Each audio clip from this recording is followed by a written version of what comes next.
Hello, Speedy Adventures. I am Rainault, and I am here to bring you Quest for Glory 5 Dragonfire. I'm going to be doing, I'm not sure what the stream overlay says, the category previously known as 80% no major skips. We recently changed the name to All Rights, but yeah, we're going to be going through basically the main story of the game. I am joined here with two fellow runners of this game, David and Lemming. If you could introduce yourselves. I'm David. I'm Lemon. You may have heard from Lemming earlier today. I think we represent like 50% of the Quest for Glory 5 fan base, so we'll do our best to cover it. Yeah, this is the fifth and final game of the Quest for Glory series by Sierra, and as with some of the other Sierra awkward transitions into 3D from this era, perhaps not the most well-beloved. It's got some warts. I think it has some charm to it too, so hopefully I'll be showing some of the good sides of it and skipping the bad. So I'm here on the world map because there's a really important glitch in the game that I want to demonstrate. It's going to go by pretty quickly when I do it, and it'll look very visually confusing. So here I'm on the world map at the moment, and I can wander around and I can trigger random encounters. What I can also do is I can pull up the character menu and then choose to sleep twice. And when I do, it closes the menu and then pops up this dialogue to say that I'm about to be taken to a random encounter. It pulls me into the encounter room. I can fight the enemies. I won't. I'll just run out. And when I run out, I'm back on the world map. But here's an important thing that's true about triggering random encounters, is that if I sleep twice, but then I load a different save. Here's just some other save that's located somewhere else in the game. You can see the dialogue still pops up, and I click OK, and that other save gets taken to that random encounter. And then I leave the random encounter room, and now I'm on the world map. So this is a very fast and convenient way to travel around in the game because movement is relatively slow, and we don't really have much in terms of movement tech. So you're going to see me doing that a lot. There's a lot there are a lot of other things to say about how that glitch functions as well. Including why I'm restarting the game, because I kind of have to restart the game after I set up the glitch, because it otherwise leaves the game in a bit of a dirty state. So I'll be relying on my commentators to explain some of the details of how that glitch works when we get to that part of the run. But yes, I'm going to be playing as a wizard because magic is busted in this game. There are a number of spells that I'll be using for legitimate and illegitimate uses. Put 100 points into swimming. Because we need to swim in order to complete one of the main quests of the game. And so putting points into swimming now means that I don't have to pick up the swimming manual later on. And then the remaining 50 points went into strength, partly to get a little more health, and partly because I'll do a little more damage in a boss fight against a Hydra later on in the game. And I'm naming my hero 11 for very weird reasons that it's a very minor thing, probably not worth going over. But yes, time will start when I hit play here, and then I'll hand it over to my commentators to kind of introduce the run then. So we'll get started in 3, 2, 1, start. Well, right, so we're going straight to danger. Yes. Yeah, we'll say, David, you can introduce that. Yeah, sure. So we go straight to danger because it puts us straight on the overmap, which we are going to do. We're going to save the game here and then immediately sleep twice, which is setting up one of the encounter locations to be right outside of Silmaria. It also happens to be the case that it puts you closer to the gate, which is usually closer to all the other things you want to do. Spamming some Frostbite there just to get in a little bit of spell training. Mana's going to restore automatically later. The overarching objective of this first part of the run is to actually begin the rites of rulership. You effectively start the game with about 700 drachmas. You need 1,000 in order to enter the rites of rulership, so we need to get that last bit of money really quickly. Luckily for us, since we're wizards, we happen to know a couple of spells that the local wizard Chakra does not. So we're just gonna sell those spells to him, and that gets us the money that we need, not only for the rites of rulership, but also an extra 100 drachmas for the mystic magnets, which are your traditional method of teleporting across the map. Very useful items. So yeah, Lemming? Well, we need that. Yeah, we need that money to start the rites of rulership, which gets into our all rights category. The rites of rulership are our critical main quest, our critical path. The stipulations of this category are that we do have to complete each rite, and we have to complete them in order. We're going to get a little cute with that wording later on, but that's the basic idea. We can't just do big, huge skips to get to the end until we've completed the rites of rulership. We're going to hit this guard in the face with a fireball. It's funny, but there's actually a better reason for it than that, which will come up later. Right now, Rainault is doing the aforementioned warps here, the soul yeets, as we originally called them. Shout out and to David got for a pretty discovering favorable room there. Yeah. Yeah. Looks like you got the favorable room there, right? I didn't see you did, yeah, I got that first try. Yeah. Because there are three random actually... encounter rooms that you can get into, and a part of the glitch that I hadn't explained yet is that each of the 3 random encounter rooms can have a different location on the world map stored, like associated with that room. So which random encounter room you get determines which stored location you teleport to on the world map. And I got the 1 and 3 there.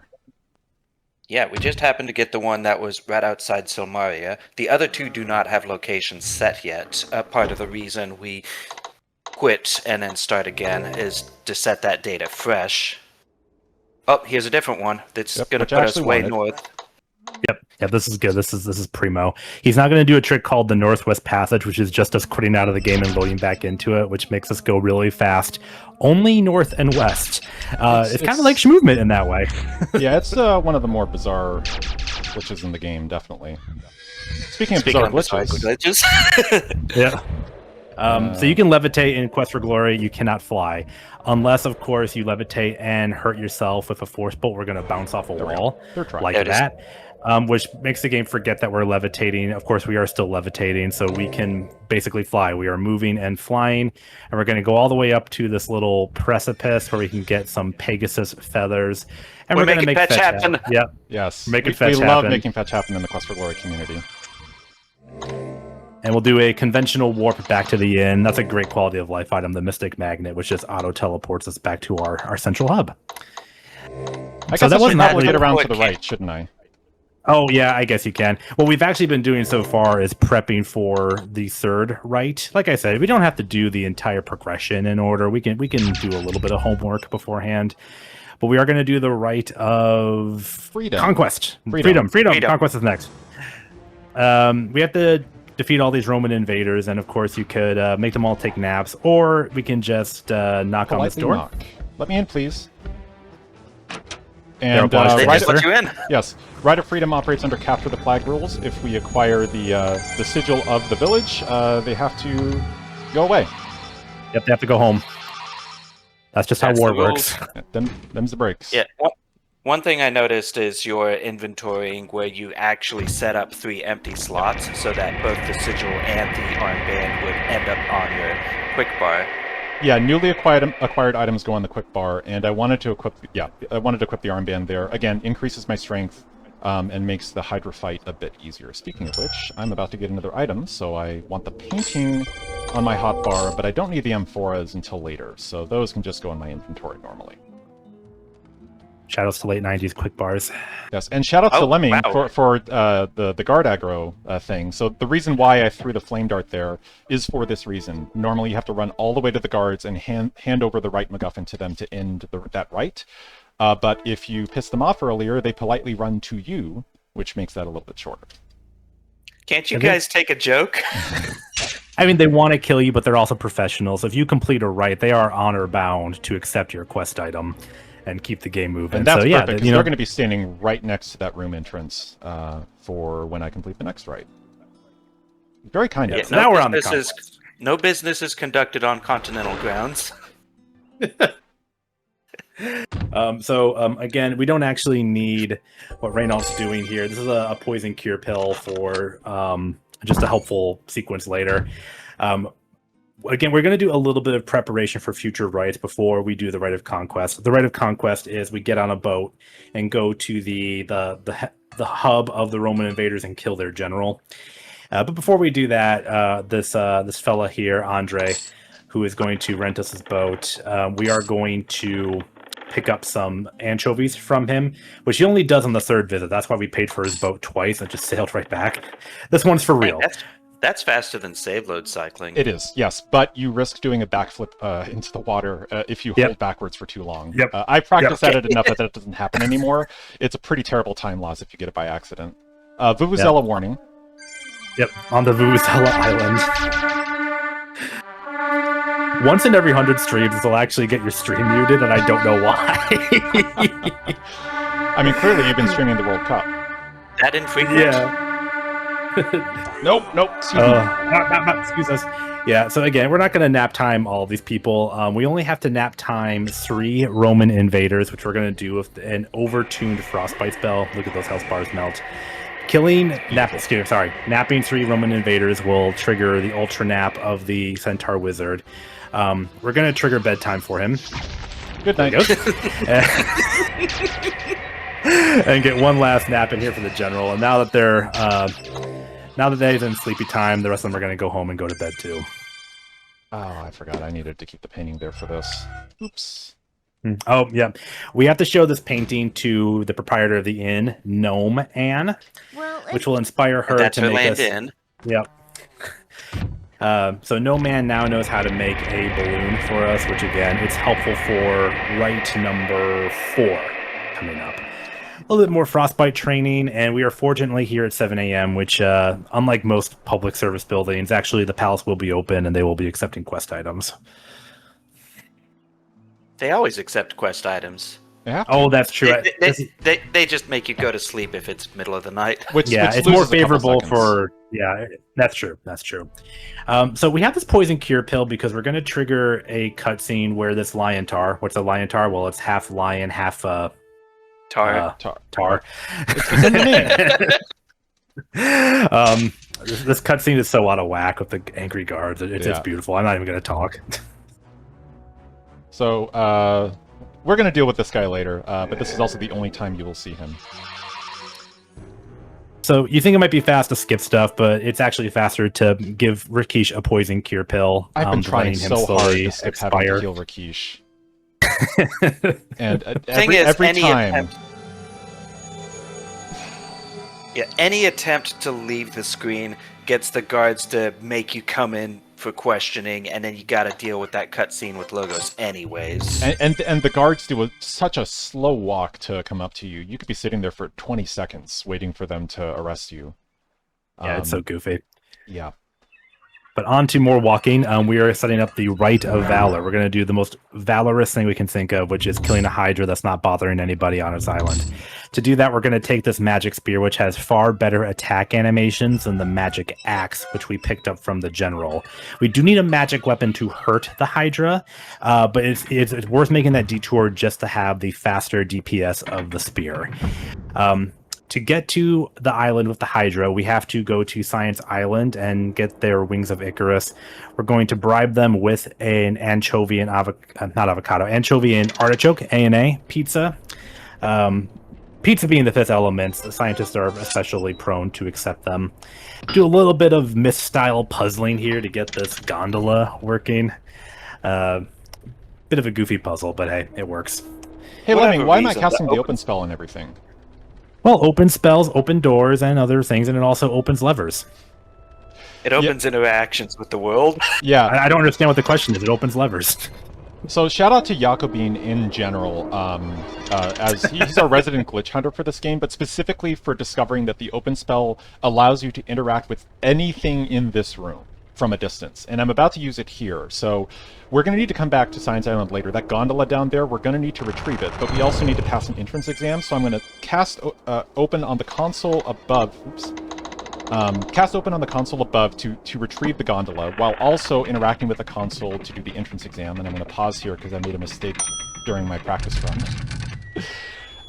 This Rainault knows the answers to this. Yeah.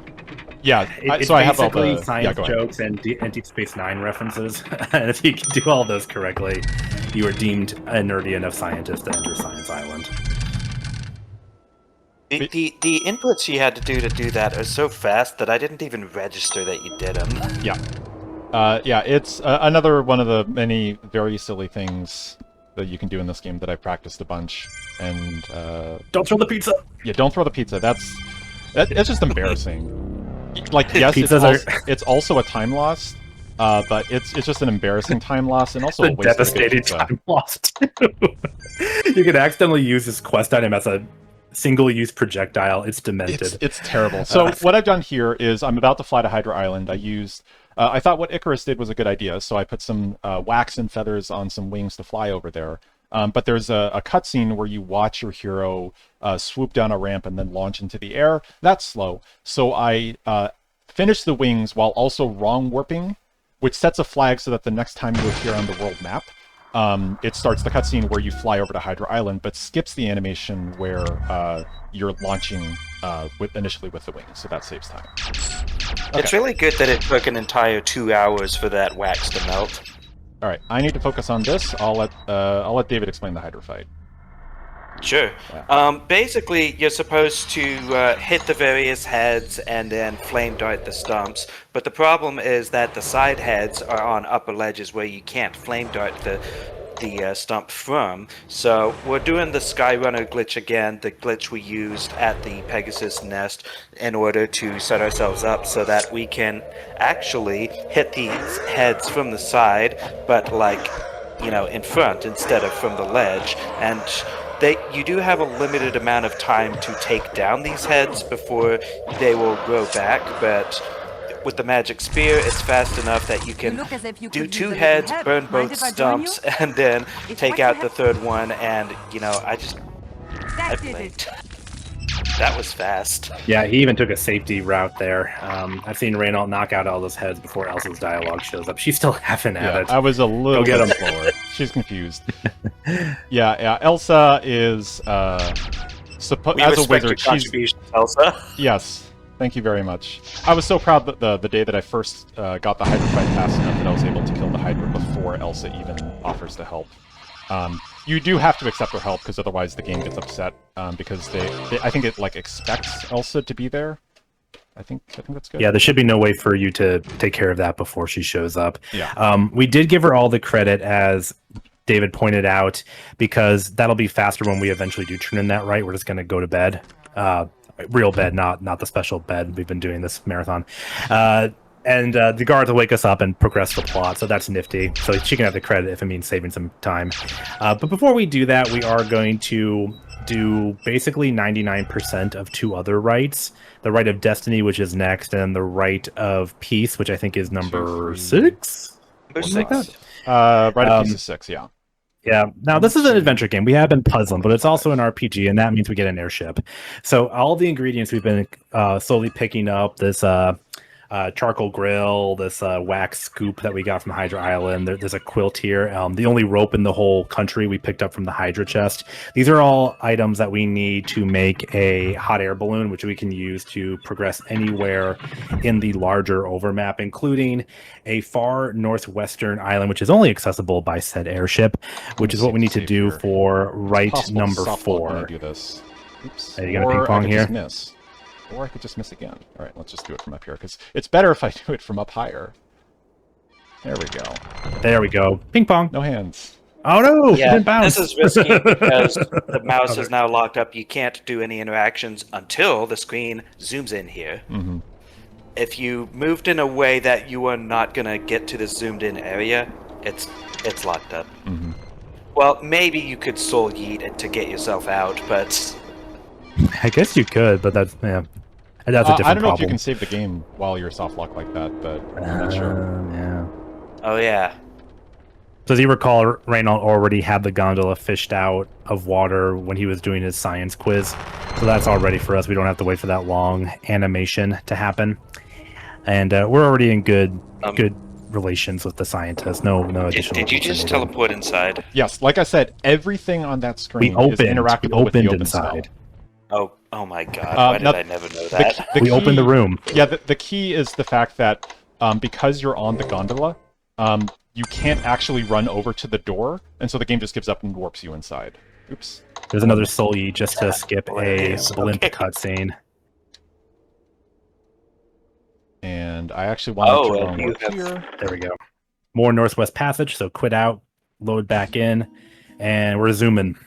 Yeah, one thing I don't think we really talked about is that if you leave an encounter room via a way that's not one of the actual exits, you will lock out that encounter room and never see it again. So we've actually opened up a secret fourth encounter room because all the other three are locked out. Yes. Which is how I got back to the center of the world map, which is the default location. It is a wild glitch. It's been an incredible journey, learning all the ins and outs of how it works. It ends up being very hard to explain, unfortunately. By the way, don't lock out the fourth room because the next time you get an encounter, you will crash. Yes, because the game tries to roll you into an encounter room. Like it randomly rolls a random number from a list that is empty, and so it understandably crashes. There's one more wrong warp that I might want to set up here. Very shortly, you'll see the entrance to Hades. We're going to come back here for the 5th rite. So just. So now that we only have one room left, room 4, we are setting it up to be right outside of Hades so we can warp there for rite number 5, since we don't need to mess with any of the other world map, because we are also going to wrap up 99% of rite number 6, the Rite of Peace. The Silmarians have been at war with the Mer people. I forgot their name. Tritons. So we're going to talk it out with them. The fun thing about that is we're supposed to have an amulet of water breathing, which we got from a rite that we haven't done yet. So we're going to be drowning a little bit. Fortunately, drowning is not, strictly speaking, just a you run out of air, you die meter. It just chips away at your health. So with some animation canceling, this is next level Olympic swimming, by casting open on the end of his stroke there, we could basically get to inside of the palace without drowning first. And once we're in there, the game decides, well, surely if you're in here, you probably can breathe underwater, so you stop dying. It is I think it is still possible to drown this while you're in this final room, though. Oh, is it? I think so. It's just, there's like 5 different stages of drowning, and it's an automatic death on the 5th stage, but each stage takes so long, you didn't even turn blue. Yeah, we're fine. So we're sleeping, which means we're going to complete the rite with the Hydra. Remember that? So we're going to get warped to the castle to praise Elsa for her Hydra victory.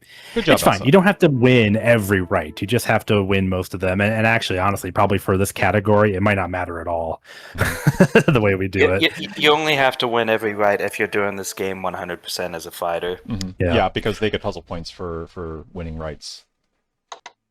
So we're on to the Rite of Courage. Well, no, we're not. We have to finish the Rite of Destiny. Destiny complete.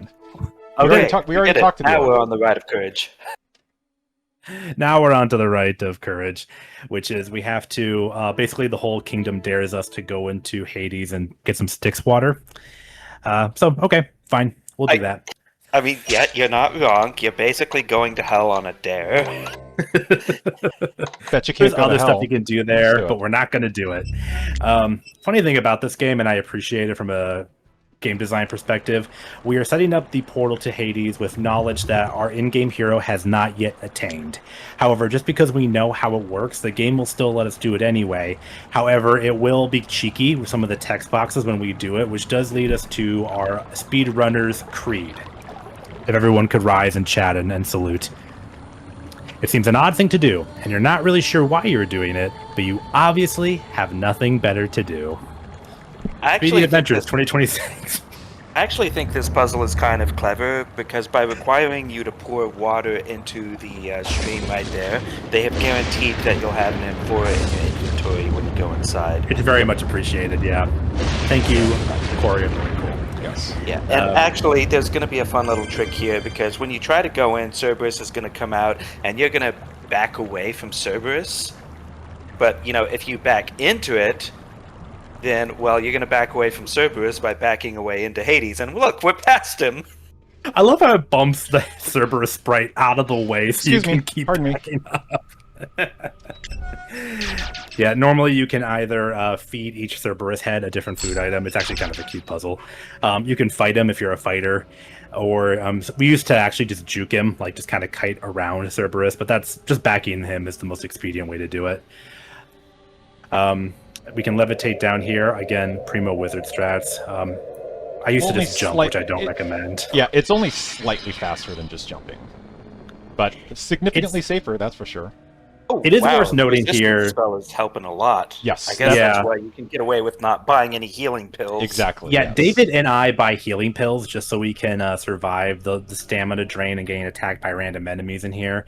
Rainault goes for YOLO strats as not having any health items, but he does take advantage of some protective spells that wizards tend to start with. Yeah, it's I find almost this way too essential at the chaotic. Hydra fight, but it helps a lot here as well. Yeah. That frostbite spell is way overtuned for us, but other kind of canonical attacks also melt our health in turn, so we have to be wary of that. But here's So- that random spot. David, go for it. Yeah, so normally to get out of hell, you need both the Styx water and to talk to the Guardian, but thanks to the power of soul yeeting, which is the reason we originally called it that, you can just teleport out of Hades. Like, normally the door does not lead out until you have done both those things, and you cannot use the mystic magnets inside Hades. But it's like, this was the original use of the glitch, because it was like, whoa, we don't have to spend 5 minutes running across Hades one was- room anymore. Hades was one of the biggest drags in the run until David discovered that glitch. I used to apologize for it in advance when I submitted to Marathon. Yeah. And then we discovered everything else about the wrong warp and everything else it can do, from just moving around quickly, storing locations on the world map, to skipping cutscenes, and cutting the any percent time in half. Because There's a great text box. Gosh, yeah, it was around 45 minutes when I was running it. Yep. Well, I mean, even with So the mega skip, I mean, just the any percent category, it was just under 5 minutes, and now it's down to 206. Yeah. Oh my goodness. Let it cut in half. So we're just cleaning up rites. We have all of our quest completion items, so we're just wrapping those up until we get to the final rite, the rite of justice. There was an assassin this whole time. They killed the first king, which is why there's a job vacancy. We are going to now defeat him. Good luck. I did it. Yay, okay. He was Yeah, off screen the whole time. yeah, when the assassin can't ambush you, he only does it at night. They stick him in that wall where you can't really interact or hurt him, except for, of course, splash damage from frostbite. So, good enough.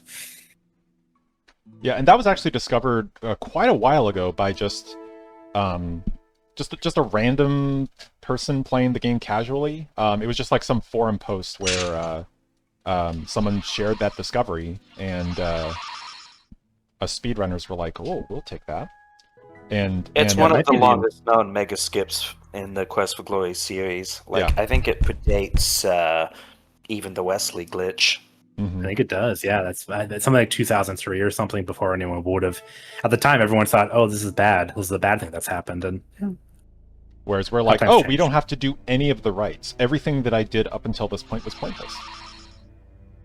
which is why we have to call the category all rights to compel people to actually do them in this category. Anyway, on to endgame. This is the other part of the rules. Even though we have done all the rights, we do stipulate that you have to defeat the two villains of the game, Minos, who betrayed us. You remember him? No, don't worry about it. And then you have to defeat the red dragon at the end of the game. So these are our last two stipulations here. Rainault is making this look super easy, doing very well-timed open spells to minimize transition animations and things like that. One underrated feature of Quest for Glory in general is we have a calm spell, which can just turn enemies non-hostile. And especially in Quest for Glory 5, we can use that to just skip through entire battle sequences and just get on with the game. Clever thing with the open spell there, I'm noticing, because if you try to click on the door normally, the game will say, "Hey, that goon is trying to kill you right now." And you're like, "No, he's not," but the game insists he is. Oh, and then just blow away everything, and it, say the line, Minos. It's a long line.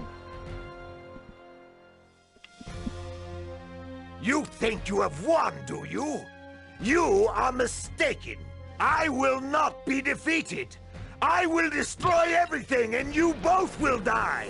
I hold the prophecy stone in my hands. When it breaks, the Dark Dragon will rise to destroy all of Silmaria. If I cannot rule what is rightfully mine, then I shall destroy it. You cannot stop me. No one can stop me. I am your doom. The floor can stop you, but that's a little bit of a problem. Minos is probably the most forgettable villain in the series. He is, however, a speedrun community meme at this point because we can't skip that dialogue. So he's become a close friend in that way. I see a question in chat. Is there a category for saving Toro? Right now we don't specifically kill anyone in the final battle anymore, but like the 100% categories require everyone to survive. Mm-hmm. That was also an unrelated Minotaur that got frostbitten earlier. Yeah, don't worry, Toro's fine. That's what you're thinking. Yeah, there he is. He's helping us push this pillar up, which makes the red dragon vulnerable to our all-powerful frostbite. This dragon is normally a huge damage sponge. It's actually very grating in a casual component, but fortunately frostbite really mitigates this. The dragon! The dragon! The dragon! The dragon is loose! I had to say it. Oh yeah. One last bit of speed skill here. We're going to see if Rainault can line up this frostbite and then pause the menu to keep the dragon there while it chips away damage. Yeah, it still takes damage good. while the game's paused. Well done. No time yet. We still have to bask in our glory here. Yes, we're going to do a little dance, and then I will accept the throne, and that will be time. So here's the dance, and here's time coming up, and time. Behold, new king of Silmaria. And that only 28 minutes and 1 second. 28 minutes? All right. Yeah, I had a little bit of trouble with the Skyrunner glitch, both at Pegasus Peak and at the Hydra fight, so that got a little slower. Got reasonably lucky on the yeets, because again, it's random which one of the random encounter rooms that you get, and if you get the wrong one, you can just roll again, but it costs like 7 seconds every time. Yeah, that's all rights of Dragonfire. Hey, real quick, can we see what you didn't do in the deeds? Oh, sure. I mean, you did a lot of deeds, but like you probably had like one or two things left over. You know. Yeah. And here's all the stuff that I didn't do. Oh. Quite a bit. I do also run the 100% categories in this game, and the fun part about 100% is, notice that there are 4 options of characters you can get married to. You can actually get married to all of them. Well, almost all of them. Unfortunately, 2 of them are mutually exclusive, but yes, the game does probably not entirely intentionally support polygamy. It's not entirely clear whether it's intentional, because there is this interesting mechanic about you offering the ring to one of the characters before versus after you've already proposed to somebody else. It's not entirely clear whether or not that was intentional, but regardless, in 100% we do get married to multiple characters, so that's pretty cool. I don't think the developers are interested in clearing it up either. They like to be very coy about it. No, great run. I mean, I know I saw that look on your face when you saw 28, but I mean, the fact that we have this under a half hour at all is just cool. I love it. I love what we've done with this. Yeah, I mean, I was just hoping for like a 27, but like 28:01, I'm pretty happy with that. That's you're like 4 minutes faster than my best. Yeah, I've really enjoyed kind of getting into this game. The janky mess that it is. The Quest for Glory franchise has a lot of nostalgia for me. And yeah, it was just really enjoyable just exploring this game and getting to know it and finding all the new ways to break it. So yeah, thanks to you two, David and Lemming, for commentary. I don't know if either of you have any last words. This game's got a rough exterior, but it's a lot better than it looks. Seriously, give it a try.